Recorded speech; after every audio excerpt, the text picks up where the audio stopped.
हिंदू राष्ट्र अधिवेशन में हमारे साथ उपस्थित हैं डॉक्टर श्री निरंजन ओझा जी। निरंजन ओझा जी काठमांडू से चलकर यहाँ बनारस आए हैं और ये इतिहास के अच्छे जानकार हैं, चूँकि इनका पीएचडी भी इतिहास में है और नेपाल में एजुकेशन के लिए लगातार कार्य कर रहे हैं। नेपाल और हिंदुत्व पर चर्चा करते हैं डॉक्टर श्री निरंजन ओझा जी के साथ। स्वागत है आपका। धन्यवाद डॉक्टर निरंजन ओझा जी। आप सर नेपाल से हिंदू राष्ट्र अधिवेशन में यहाँ आए हैं। किसी ज़माने में नेपाल खुद हिंदू राष्ट्र था और कुछ विधर्मियों के वजह से हिंदू राष्ट्र समाप्त होकर लोकतांत्रिक देश बन गया। क्या इस परिप्रेक्ष्य में आप क्या कहते हैं?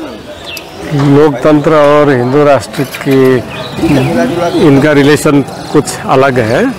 लोकतंत्र तो पहले भी था तो होते हुए भी नेपाल लोकतंत्रात्मक देश था।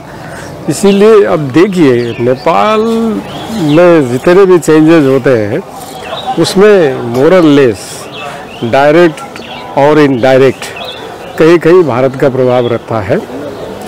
उस टाइम में भी 2006 में जो चेंजेस हुआ, मेजर चेंजेस, उसमें भारत का प्रभाव था।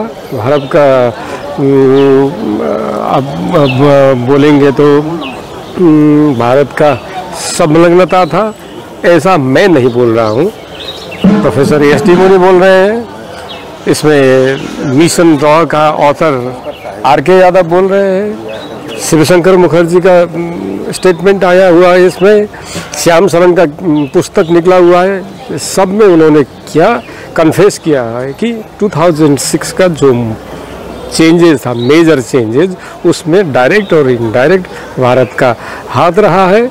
इसीलिए अब आप उस तरफ से देखिए कि नेपाल में जो पॉलिटिकल चेंजेस हुआ और हिंदू राष्ट्र नेपाल से सेकुलर नेपाल हो गया, इसके पीछे का जो बड़ी बात है वो कहाँ जाके रुकती है, आप खुद ही पता लगा। ये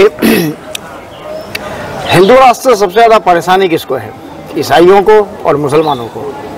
तो क्या नेपाल ईसाइयों को ज़्यादा परेशानी, मुसलमानों को नहीं, ईसाइयों को परेशानी है।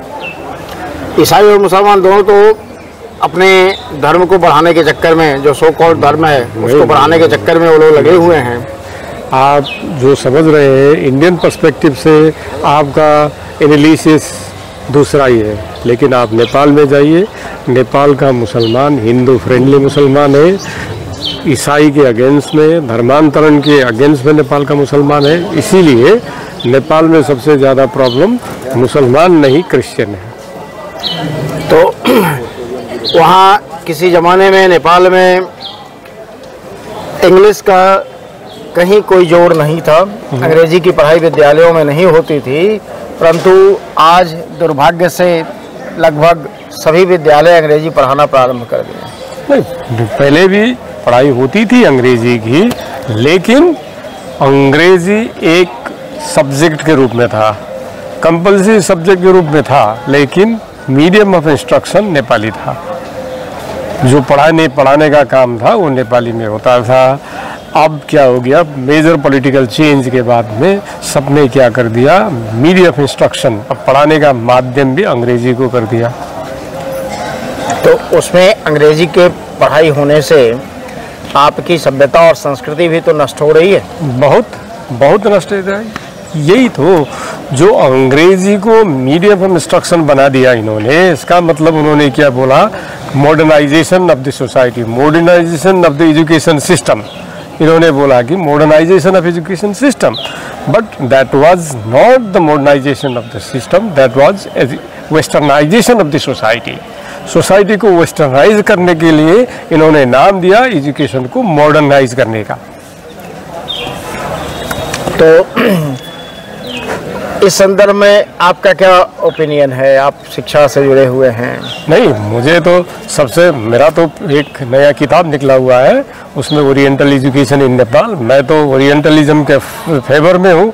ओरिएंटल ये शब्द भी अंग्रेज का दिया हुआ है।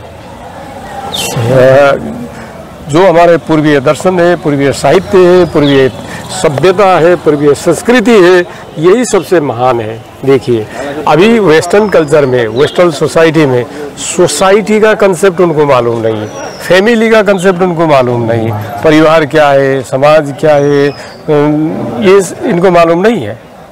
वो अकेले हैं। इसीलिए देखिए ना, वहाँ पर ज़्यादा सुसाइड होता है, ज़्यादा मर्डर होता है, ज़्यादा डिवोर्स होता है, ज़्यादा सेपरेशन होता है, लिविंग टुगेदर, ये क्या क्या नए नए जो आयाम्स डायमेंशंस है ना, ये सब वेस्टर्न सोसाइटी का देन है। क्यों? क्योंकि उनके पास सोसाइटी का कंसेप्ट ही नहीं है, उनके पास फैमिली का कंसेप्ट ही नहीं है। Husband and wife is not the society, not the family. Wife and husband is not the society. उनके पास न सोसाइटी है न फैमिली है, जो हमारे पास है। अब उनको लग रहा है कि पूर्वीय दर्शन में, पूर्वीय संस्कार में, पूर्वीय सभ्यता में सब कुछ है, इसीलिए वो सीखने के लिए आ रहे हैं हमारे यहाँ पर। ठीक है, नेपाल में तो बहुत अभी तो ज़्यादा अंग्रेज नेपाली स्टाइल में शादी करने को आ रहे हैं, वैदिक स्टाइल में शादी करने के लिए, क्योंकि बोल रहे हैं कि इसमें से शांति मिलता है। They are looking for peace. वो शांति को खोज रहे हैं। शांति ऑलरेडी हमारे पास है।